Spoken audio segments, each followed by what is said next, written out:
li nga xam ne moom mooy décision bi nga xam ne moom la tey jii justice bu Sénégal jël ferme rek ci téye ki nga xam ne moom mooy Farba Ngom ci prison bi pour mu gën a yàgg ci prison bi te nga xam ne tey ñëpp xam nañ ne def nañ ay contre expertise yu bari ci wàllu wér-gu-yaramam ba nga xam ne tey jii wax nañ ne moom waratu fa toog est-ce que tey jii état ak li nga xam ne tey jii moom la affaire de contexte buñ ko gisee nii tey ak yi ñuy wax yëpp ci seen i communiqué dina bàyyi ki nga xam ne moom mooy Farba Ngom mu ñibbi këram.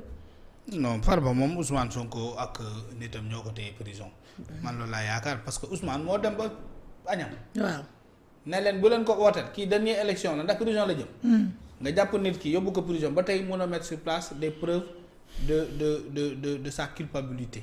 maanaam ba tey dajale woo wane woo benn rapport boo xam ne réellement. moom moo épinglé Farba. d'accord génn benn dossier boo xam ne. mais Farba déjà il faut que ñu fàttali parce que Farba mbiram bi plus mu yàgg plus sénégalais yi di fàtte. d'accord Farba musul nekk député musul nekk autant pour moi. DG musul nekk ministre. Farba musul yor benn responsabilité. musul yor benn responsabilité nominatif. maanaam état nommé ko ci benn ndombo tànk. les seules responsabilités que Farba am c'est des responsabilités électives. maanaam moom mooy dem jël alalam. dem à la base militants yi wootal ko mu nekk député wala mu nekk maire. mais en dehors de cela Farba n'a jamais eu de relation avec le trésor public. Farba n'a jamais été gestionnaire de compte mooy ministre DAF ak yeneen. Farba musul am benn fonds état bu mu gérer.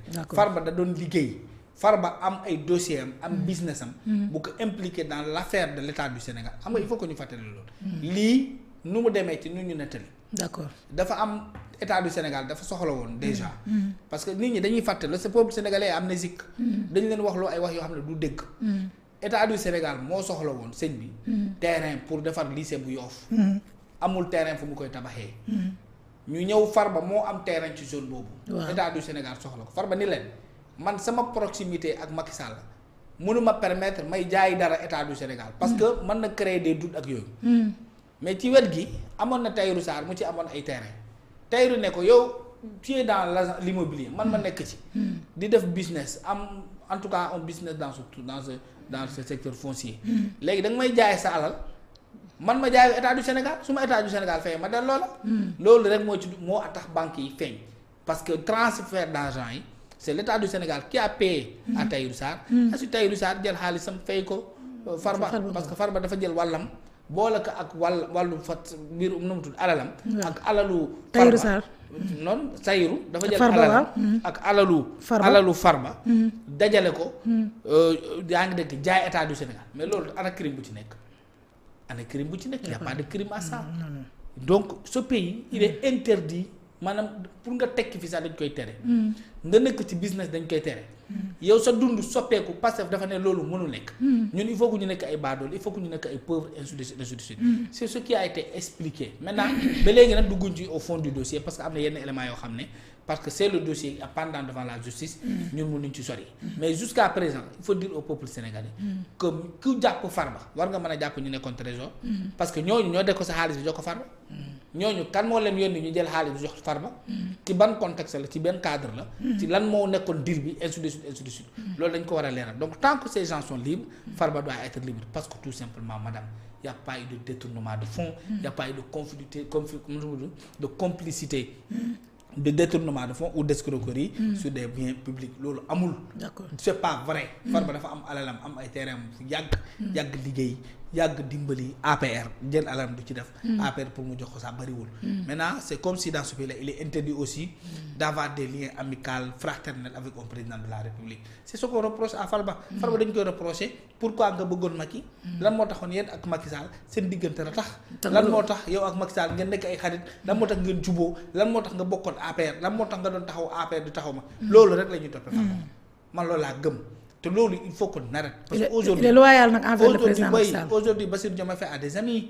Ousmane Sonko a des amis. qui profitent des privilèges peut-être. yi nga xam ne c'est lié à l'amitié qu'il partage avec les deux tenants du pouvoir. D'accord. C'est ça la vérité. donc il faut que ça cesse comme ñu bàyyi doomu jàmbur bu mu ñibbi Farba tooñul kenn Farba sàccul Farba luubalul. Farba deful corruption Farba il est victime. véritablement ci ànd bi nga xam ne. mu ngi koy ànd ak Macky Sall mais loolu dina jeex du lat genn la. Mansour Faye topp nañ ko ci du dul dëgg. ñu xëy ñu ne doute xaw ma lan preuve yi insuffisance de preuve. ainsi de suite yooyu yëpp wax nañ ko. donc ñëpp dégg ko gis nañu fu ñu jaarale Mansour Faye. xëy nañu bàyyi ko. dugg prison lenn rek moo ciy topp mooy génn prison. d'accord te ala budda da nga génn prison. mooy ñu bàyyi la nga génn wala nga faatu fa génn. te ñaanuñu Farba deewee prison. en toute sincérité la santé de Farba elle est fragile. Farba c'est une personne dafa am début d'AVC. dëgg la ñu bëri xamuñu ko. début AVC la am. Farba chaque 15 jours da doon dem Maroc wala Turquie wala feneen dem Massaw. def ay kinésithérapie ñuy def traiter les nerfs. di traiter son corps qui est presque à moitié paralysé. yaa ngi dégg di nga gis nit bu toog nga yaakaar ne normal la fekk pratiquement am na lu bëri ci yaramam. lu sooxaale si yaramam lu bëri lu kenn xam lu garaaw.